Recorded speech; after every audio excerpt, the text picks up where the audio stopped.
Assalamualaikum warahmatullahi wabarakatuh. Saya Dewi Sartika, calon guru penggerak angkatan 9 dari SMP Negeri 6 Gadung. Kali ini saya tidak sendiri, saya ditemani oleh Ibu Sri Wahyuni, guru matematika dari SMP Negeri 6 Gadung. Assalamualaikum Ibu. Ya, waalaikumsalam warahmatullahi wabarakatuh. Ya. Apa kabar hari ini Bu? Ya, alhamdulillah sangat baik. Ya. Jadi begini Bu, jadi hari ini kita akan melakukan percakapan praobservasi sebelum saya akan melakukan kegiatan supervisi di kelas nanti.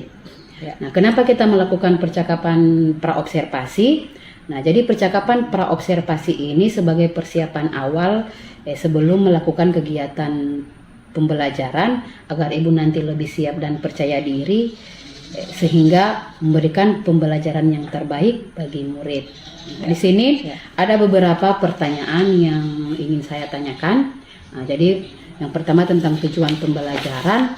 Nah, kira-kira tujuan pembelajaran apa yang ingin Ibu capai pada proses pembelajaran kali ini? Ya, terima kasih.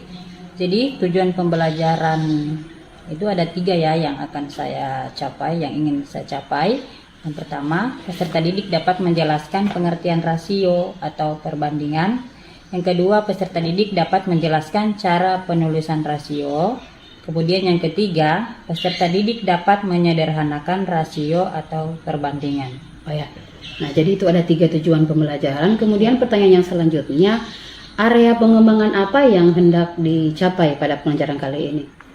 Ya, jadi area pengembangan yang hendak dicapai itu melakukan pembelajaran yang nyaman bagi peserta didik, memandu proses pembelajaran yang efektif serta asesmen dan umpan balik dalam proses pembelajaran. Oh ya, jadi area pengembangan yang ingin dicapai itu yang pertama tentang pembelajaran yang menyenangkan bagi murid, kemudian dapat memandu proses pembelajaran sehingga dapat berjalan dengan efektif, kemudian asesmen serta umpan balik dalam proses pembelajaran. Nah, jadi itu. Nah, kemudian yang ketiga, kira-kira strategi apa yang dipersiapkan dalam pembelajaran ini? Ya, jadi strateginya yang pertama, pembelajaran berdiferensiasi berdasarkan gaya belajar peserta didik yang diintegrasikan dengan pembelajaran sosial emosional. Kemudian model pembelajaran yang saya gunakan yaitu PBL. Kemudian metode yaitu metode diskusi. Oh iya. Nah, jadi di sini strategi yang Ibu siapkan itu dari model yaitu model pembelajarannya problem based learning atau PBL, kemudian dengan metode diskusi. Nah, kemudian bagaimana dengan media yang akan Ibu gunakan nanti di dalam kelas? Ya, untuk media yang pertama itu teks laporan observasi, kemudian LKPD, kemudian video pembelajaran, laptop sama LCD. Oh ya, jadi itu semua media nanti akan dipersiapkan. Selanjutnya, kira-kira kapan akan Ibu lakukan kegiatan pembelajaran tersebut? Ya, kebetulan saya ada jadwal di hari Selasa jam kedua untuk kelas 7. Oh ya, nah jadi Ibu akan melakukan pembelajaran nanti hari Selasa, kemudian di kelas 7 pada jam kedua. Ya, gitu ya Bu. Nah, baiklah Bu. Jadi saya akan datang di kelasnya Ibu. Saya akan melakukan supervisi kelas dan saya akan melihat dan mencatat hal-hal apa yang terjadi di dalam kelas nanti. Ya. Nah, jadi pada hari Selasa nanti minggu depan saya akan datang di kelas Ibu. Saya akan melakukan supervisi kelas dan saya akan melihat dan mencatat hal-hal apa saja yang terjadi di dalam kelas. Ya. Nah, ya. Kemudian, jadi nanti setelah kita melakukan kegiatan pembelajaran di kelas, kita akan melakukan percakapan yang terakhir, yaitu percakapan pasca observasi yang nantinya akan didampingi oleh pengajar praktik dari guru penggerak pendidikan guru penggerak angkatan 9. Ya. Nah, baiklah Bu, sebelum saya akhiri, kira-kira apa yang Ibu dapatkan dari percakapan kita hari ini? Ya.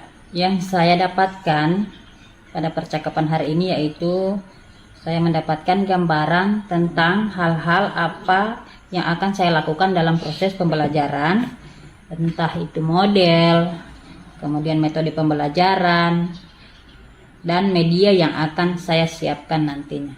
Oh iya, oke. Baik Bu, terima kasih atas waktunya Ya, dan sudah bersedia berbincang-bincang pada kegiatan pra-observasi sampai bertemu di kegiatan observasi selanjutnya. ya. Demikian percakapan kita pada hari ini. Sampai bertemu di kegiatan observasi dan di percakapan pasca observasi selanjutnya. Saya akhiri. Wassalamualaikum warahmatullahi wabarakatuh. Waalaikumsalam.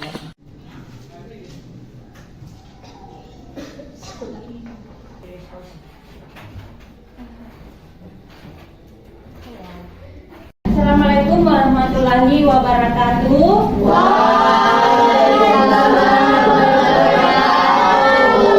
Ya, selamat pagi dan salam sejahtera buat kita semua. Bagaimana kabar anak-anakku hari ini? Baik. Alhamdulillah sehat semua ya. Iya. Jadi sebelum belajar, marilah kita berdoa. Silakan pimpin doanya rapi. Silakan rapi pimpin doanya. Teman-teman, sebelum kita belajar, mari kita berdoa. Berdoa dimulai. Bismillahirrahmanirrahim. Raditu billahi rabban wa bil islami dinan wa bi Muhammadin nabiyyan wa rasulullah. Rabbil zidni ilman warzuqna fahman. Amin. Ya anak-anakku, hari ini ada yang tidak hadir? Ada. Ya, siapa yang tidak hadir? Muhammad Ansar. Ya, Muhammad Ansar. Muhammad Ansar kenapa? Keterangan ya. Nah, jadi anak-anakku, materi kita hari ini yaitu tentang perbandingan. Adapun tujuan pembelajarannya untuk hari ini, peserta didik dapat menjelaskan pengertian rasio atau perbandingan. Kemudian yang kedua peserta didik dapat menjelaskan cara penulisan rasio atau perbandingan. Kemudian yang ketiga, peserta didik dapat menyederhanakan rasio atau perbandingan. Jadi ada 3 tujuan pembelajaran kita pada materi hari ini ya. Kemudian terkait pada materi hari ini tentang perbandingan, ada yang tahu apa itu perbandingan? Saya Bu. Ya, silakan. Rasio atau perbandingan adalah membandingkan besaran nilai suatu benda walaupun tidak saling berkaitan. Oke. Membandingkan besaran nilai suatu benda walaupun tidak saling berkaitan. Kemudian sini ada video yang akan Ibu perlihatkan tentang perbandingan. Jadi disimak baik-baik videonya ya. Dalam matematika menunjukkan 2 objek atau benda. Ya. Nah, perbandingan ini bisa berubah selisih. Misalnya, Mr. X 2 tahun lebih muda. Jadi arti perbandingan dalam matematika artinya membandingkan dua buah objek. Kalau di kelas ini apa yang bisa dibandingkan? Kalau di dalam kelas ini perbandingan siswa laki-laki sama siswa perempuan. Jadi itu yang dinamakan perbandingan. Sekarang ada LKPD yang akan Ibu bagikan. Tapi sebelum itu Ibu mau bagi kelompok dulu ya. Nah, oke, silakan. Ada yang lebih, ada yang kurang kayaknya. Silakan kelompok 1 di sini, kelompok 2 di sini. Tidak usah diangkat kursinya. Oke, sekarang Ibu akan bagikan LKPD. Jadi silakan amati kegiatan 1. Silakan dibaca perintahnya. Kalau ada yang kurang jelas, silakan ditanyakan sama Ibu ya. Kelompok 1.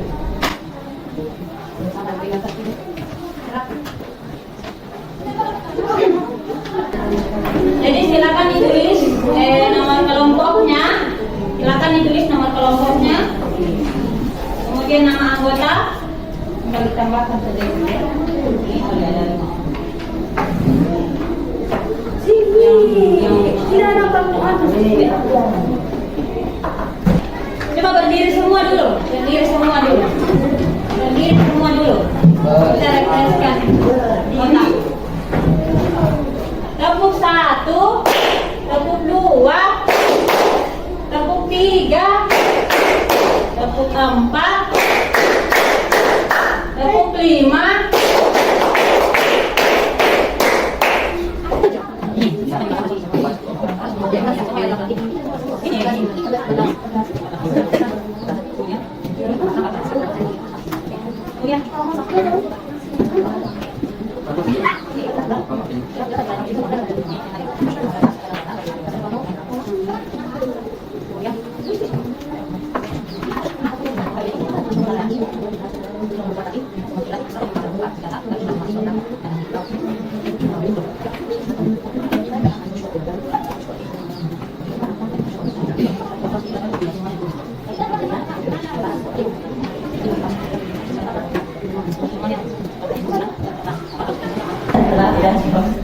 Maju di depan sedikit. Assalamualaikum warahmatullahi wabarakatuh. Waalaikumsalam warahmatullahi wabarakatuh. Kami dari Tolong Satu akan memaparkan hasil kerja sama kami yang akan dibacakan oleh teman saya. Kegiatan 1. Coba kalian amatilah teman-teman kelasmu. Hitung dan tentukan berapa siswa yang ada di kelas saat ini. Jawabannya adalah 15 orang, laki-laki 5 orang, perempuan 9 orang. Sekarang hitung banyaknya siswa perempuan yang ada di kelasmu. Kemudian tulis pembandingan antara banyaknya siswa perempuan dengan banyaknya semua siswa dalam kelas. Banyaknya siswa perempuan dibanding banyaknya siswa banyaknya semua siswa di dalam kelas adalah A dalam bentuk pecahan. Kegiatan 1 ada berapa? Oh, saya tahu. 9 banding 9/14. D dipisahkan oleh tanda titik 2.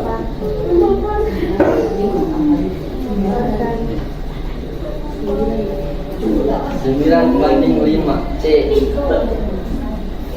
dalam bentuk kalimat oleh kata dari 14 siswa di kelas 7 adalah siswa perempuan.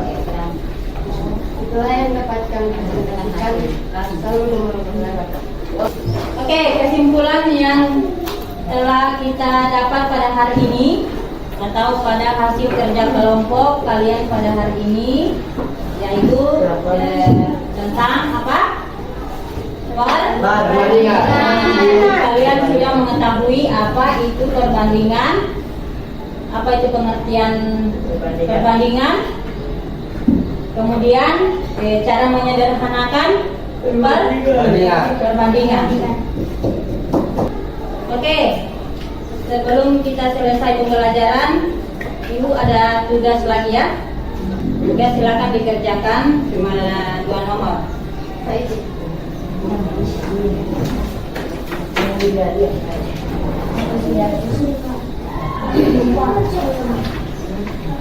Silakan kerjakan itu selama 5 menit saja. 5 menit. 5 menit. Silakan dikerjakan. Sudah? Ada yang selesai? Sudah.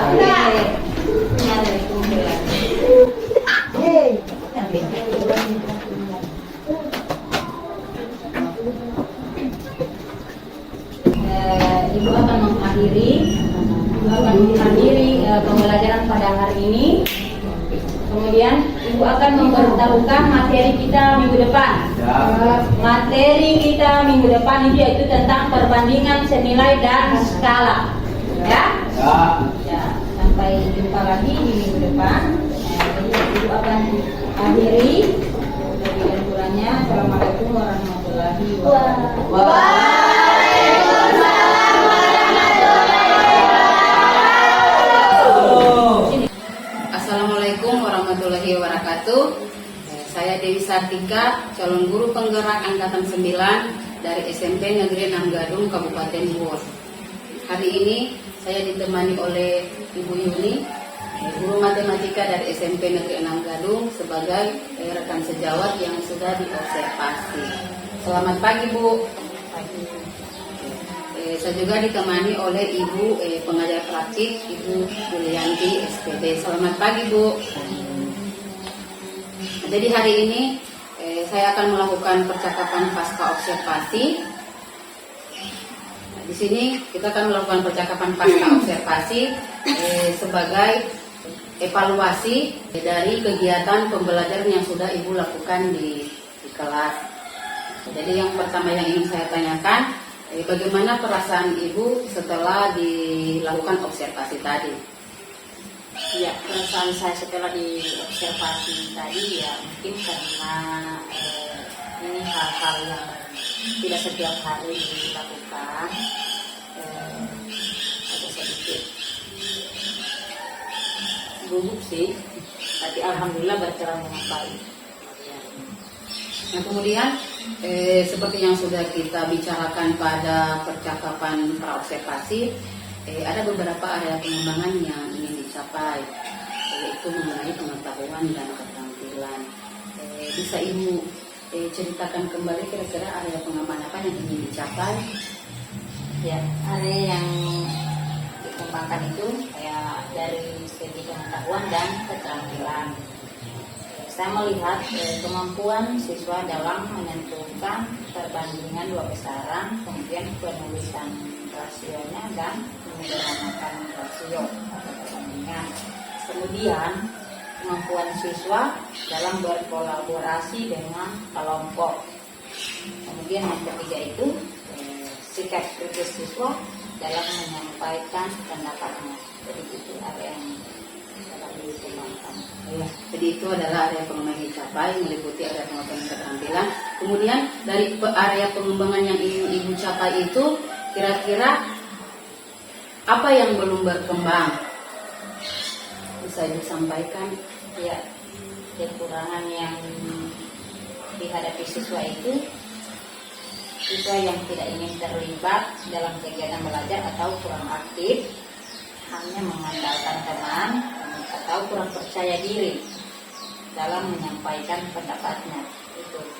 Oh ya, jadi ada beberapa siswa yang tidak aktif ya, atau tidak bisa berpendapat. Kemudian, berarti itu juga yang menjadi salah satu kendala barangkali dalam pembelajaran ini. Iya. Nah, kemudian kira-kira apa yang akan Ibu lakukan atau apa kira-kira tindak lanjut supaya yang menjadi kendala ini bisa bisa terlaksana atau bisa anak-anak itu atau siswa bisa berpartisipasi, bisa mengungkapkan pendapatnya, kemudian bisa bekerja sama dengan kelompok. Itu kira-kira apa kira-kira tindak lanjutnya itu supaya mereka bisa? Ya, akan saya lakukan itu ya, saya akan menciptakan pembelajaran yang nyaman bagi siswa. Jadi saya akan bagi dari sisi minat belajar anak. Misalkan ada yang menyukai video, ada audio, ada gambar.